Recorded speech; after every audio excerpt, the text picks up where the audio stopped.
Hello everyone and welcome back to Habib's English Academy.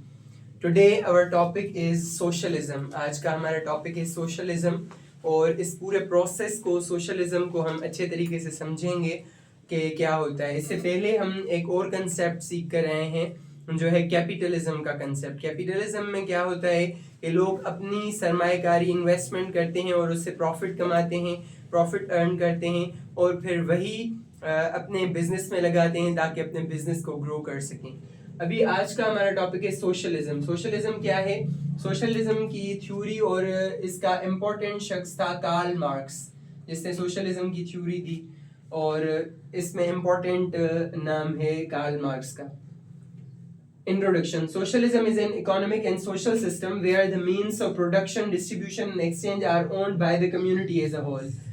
Socialism एक मुआशी निज़ाम है, पैसे के मुतालिक एक निज़ाम है, सोशल सिस्टम है जहाँ पर जो प्रोडक्शन होती है चीज़ों की या सर्विसेज की या डिस्ट्रीब्यूशन होती है, उन चीज़ों को तकसीम किया जाता है, बेचा जाता है, सेल किया जाता है उन चीज़ों को और एक्सचेंज की जाती है. फॉर एग्जांपल आपने कोई चीज़ किसी को दी और उसने उसके बदले में आपको कोई चीज़ दी और इससे ये पूरा जो सिस्टम होता है वो कम्युनिटी के हाथ में होता है, उसे कहते हैं सोशलिज्म. ठीक है, यानी कि कोई चीज़ प्रोड्यूस की गई, कोई चीज़ एक्सचेंज की गई, वो पूरा सा सिस्टम कम्युनिटी के हाथ में होता है, उनके कंट्रोल में होता है एज अ होल, तो उसे कहते हैं सोशलिज्म. नाउ की प्रिंसिपल्स, इसके अहम प्रिंसिपल्स क्या है? Number 1, collective ownership. पूरी कम्युनिटी उस चीज़ को ओन करती है, ऑनरशिप होती है कम्युनिटी की. Number 2, equal distribution. हर चीज़ इक्वली डिस्ट्रीब्यूट होती है, जो सामान वगैरह होते हैं, जो चीज़ें ली जाती हैं, फ़रोख्त की जाती हैं, वो सारी इक्वली डिस्ट्रीब्यूट होती हैं सब लोगों में. Number 3, social welfare. और इसमें सोशलिज्म में लोगों की भलाई सोची जाती है कि लोगों का भला किया जाए. किस तरह से उन्हें हेल्थ केयर, सेहत दी जाती है, हॉस्पिटल्स दिए जाते हैं और किसी भी किस्म की हेल्थ की फैसिलिटीज़ अगर उन्हें चाहिए हो तो सोशलिज्म का ये रूल होता है कि उन्हें वो प्रोवाइड की जाएंगी. एजुकेशन भी उन्हें दी जाती है, पूरी सोसाइटी को, ये पूरा सोसाइटी का सिस्टम है. और housing to all members of society, पूरे लोगों के घरों को हाउसिंग भी दी जाती है, लोगों को हाउसिंग दी जाती है, घर दिए जाते हैं सोशलिज्म में. यानी कि ये गवर्नमेंट का सिस्टम होता है एज अ होल, जिसमें लोग खुद ही अपने रिसोर्सेज को एक्सचेंज करते हैं, डिस्ट्रीब्यूट करते हैं वगैरह वगैरह. हाउ इट वर्क्स, ये कैसे काम करता है? नंबर 1 पर है गवर्नमेंट रेगुलेशन. गवर्नमेंट रेगुलेशन किस तरह से?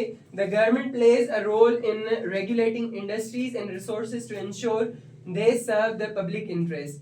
गवर्नमेंट सबसे पहले ऐसे कवायद व कवानीन बनाती है कि जिनसे ये सही तरीके से मुमकिन होता है कि गवर्नमेंट रोल अदा करती है इंडस्ट्रीज़ को और रिसोर्सेज को रेगुलेट करने का कि सबको मिले वो, और वो पब्लिक इंटरेस्ट में भी हो, यानी कि लोगों को ज़्यादा से ज़्यादा फ़ायदा हो. गवर्नमेंट का ये काम होता है कि जो भी रिसोर्सेज हैं वो लोगों में इस तरह से तकसीम हो ताकि लोग अपना फ़ायदा, लोगों को ज़्यादा से ज़्यादा फ़ायदा हो.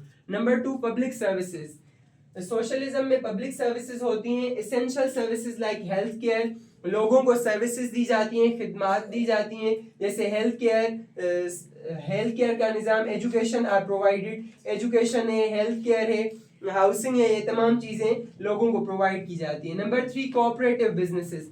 इनमें बिजनेसेस जो होते हैं वो कोऑपरेटिव होते हैं, ऐसे होते हैं ताकि एक बिजनेस दूसरे को फ़ायदा दे और लोगों को भी वो बिजनेस फ़ायदा दे. Businesses are owned and controlled by the workers or members rather than private investors. जो लोग होते हैं, जो काम करने वाले होते हैं और मेंबर्स होते हैं कम्युनिटी के, वो खुद बिजनेसेस के ऑनर्स होते हैं, मालिकान होते हैं, और प्राइवेट इन्वेस्टर्स नहीं होते हैं उनमें. यानी लोगों की अपनी कंपनी है और अपनी कंपनी से ही वो लोगों का फ़ायदा, भला चाहेंगे, कम्युनिटी का भला चाहेंगे. तो ये था आज का हमारा टॉपिक सोशलिज्म, जिसमें हमने पढ़ा कि ये एक ऐसा सिस्टम होता है जिसमें रिसोर्सेज की डिस्ट्रीब्यूशन, रिसोर्सेज को क्रिएट करना पब्लिक और कम्युनिटी और सोसाइटी के अपने हाथ में होता है ताकि लोगों को ही, कम्युनिटी को ही ज़्यादा से ज़्यादा फ़ायदा पहुंचे. Thank you so much.